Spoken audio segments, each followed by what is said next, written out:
when kids are not obeying their parents, or when kids are listening to rap music or R&B music or sexual music that I put out or whatever. Blame the parents. It's not about what the world thought it was about. It was about me getting relationships with my daughter. Don't paint no picture. Like, I have not talked to you guys in over a year because I would call you guys 4 or 5 months at a time. So to believe something like that, so extreme, so bizarre, so outrageous, I just couldn't even fathom my parents believing something as bizarre as that. One of the things that's going to be set by this is precedent.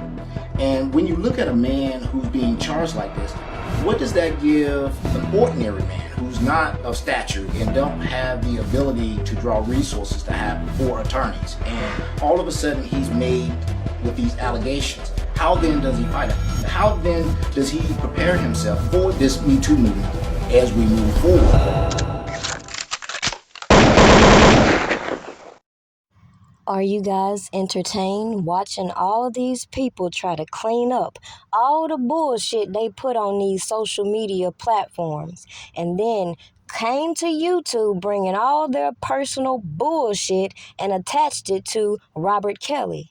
And people forgot they came out here telling us they were beefing with R. Kelly's inner circle, and then all of a sudden supporters just started to attack them. When, if I recall right, a certain individual is the one who introduced me to who these people are who were on the internet attacking Robert Kelly's supporters, calling us the P Hive and doing the most. But they'll conveniently forget all that when they try to put their intimidation and harassment claims in with the prosecution.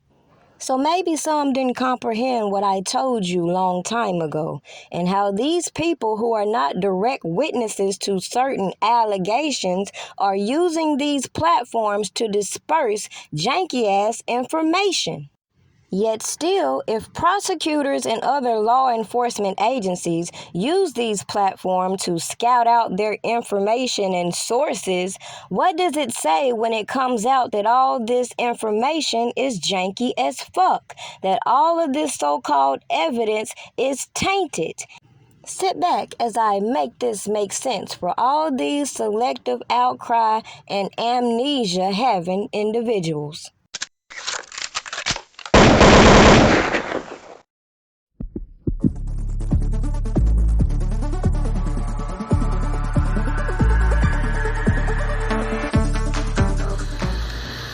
Kelly, with you? What? ACP, did you see this? Look, if it ain't official Dana J, Levi for Kelly, Primadonnanews, I don't even want to see it. Just take the phone. Look. You got some weed? Dang. I gotta get some. Alright, hurry up. Diesel and them here, everybody here, we waiting on you.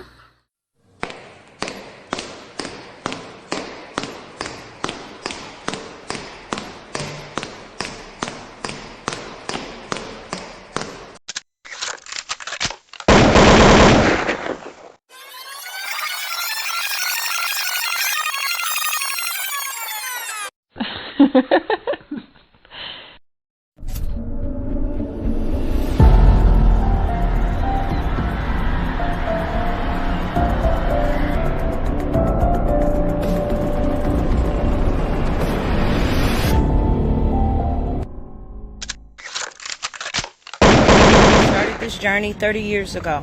I was 14 years old when I encountered Robert Sylvester Kelly. There wasn't a day in my life up until this moment that I actually believed that the judicial system would come through for black and brown girls.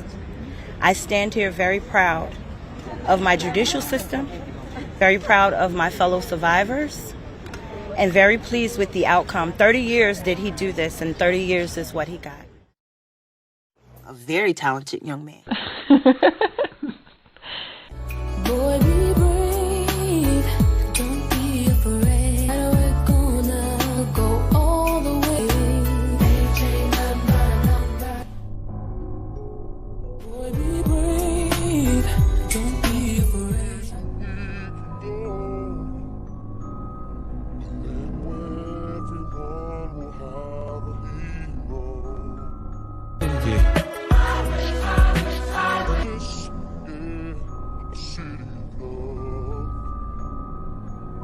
Be brave, don't be afraid. We're gonna.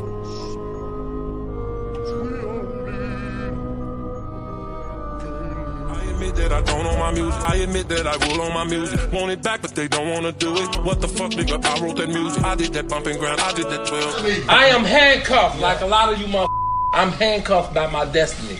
It's too late. They should have did this 30 years ago. When her mother found out, and that her mother, he actually stayed at their home in Detroit, and her mother actually was sexually attracted to him as well. And he said when Aaliyah would go to sleep, that he would, this is what he said. He said that he would go in the living room and him and her would do sexual acts on the couch while Aaliyah was sleeping in the bedroom. It's too late.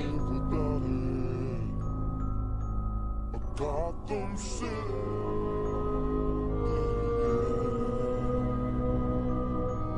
City of justice, yeah, a city of love, a city of peace, every one of us.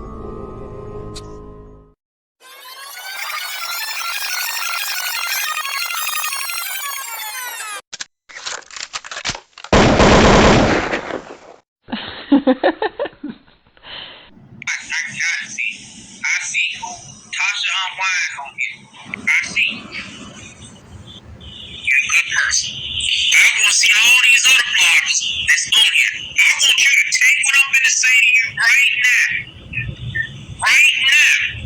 You got a big platform. I really need for you to hear me clearly. I'm finna hear you clearly. Hold on, let me pay attention. I need everyone who said what happened on that Lifetime documentary. Hold them accountable. Hold them accountable. Hold Lifetime accountable. Y'all heard that right. We need to hold Lifetime accountable, right? He said it. That includes him. He was on it, right? Roman Merritt accountable. Hold these people accountable to make sure these people can go on Lifetime and say what they said happened. Hold these people accountable. Make sure they talk to Kim Fox. Make sure they talk to Cole Howard. Make sure they talk to Hold up. So he's confirming these people that were so anxious to go on Lifetime hadn't talked to the police. They just got their little camera time. Okay. Security, talk to the FBI. These people are waiting on to hear from you. From my knowledge, some of them have not heard from you. And if you haven't talked to them, well, shame on you.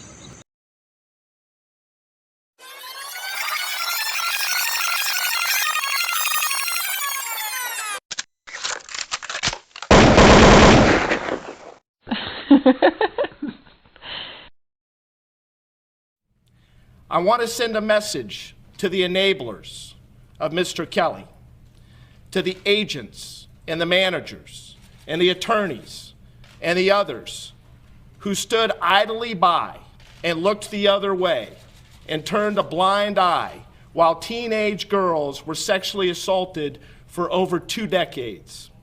I will not rest until each of you is brought to justice.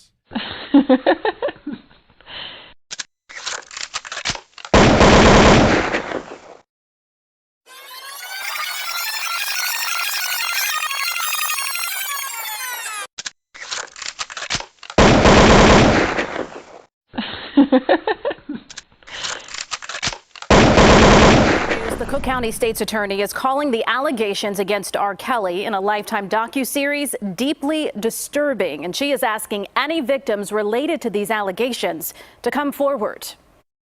What I will say is that if we are going to take these allegations seriously, it requires, this isn't one of those situations where it's just forensics. We need actual witnesses and victims to have the courage to tell their stories. So, yes, I did have sex with Bubba as well. No, we did not have a threesome, but me and Bubba had another relationship outside of Rob.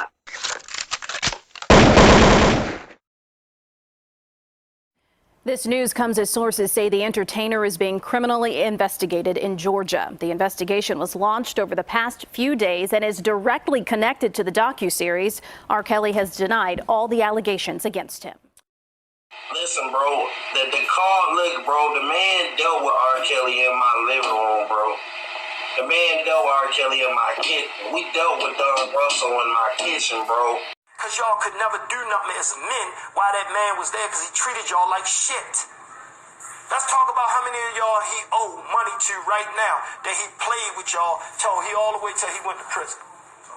Because I do remember, Don, you crying on Christmas when he got that bonus money, and you was talking about how you was getting ready to leave him. You, fuck this, you ready to tell it all, and this and that, and because he wouldn't pay you because he went and took his, what he called himself, called it the family. He took the family shopping for Christmas and ain't pay you your money. You was sitting there broke as a joke, sitting there crying about a man that didn't pay your money, and you ain't had a heart to say nothing.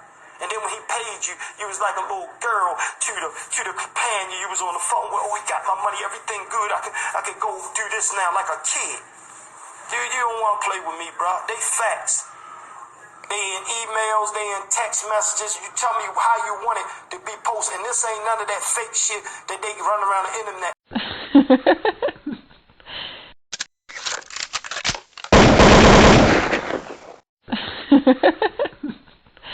Now, it don't take a genius to pay attention to the information I provided to you and how all these people wanted to come out to the public to incite individuals to get all outraged and to mute R. Kelly. And then they teamed up with individuals in their feelings about R. Kelly for whatever reason.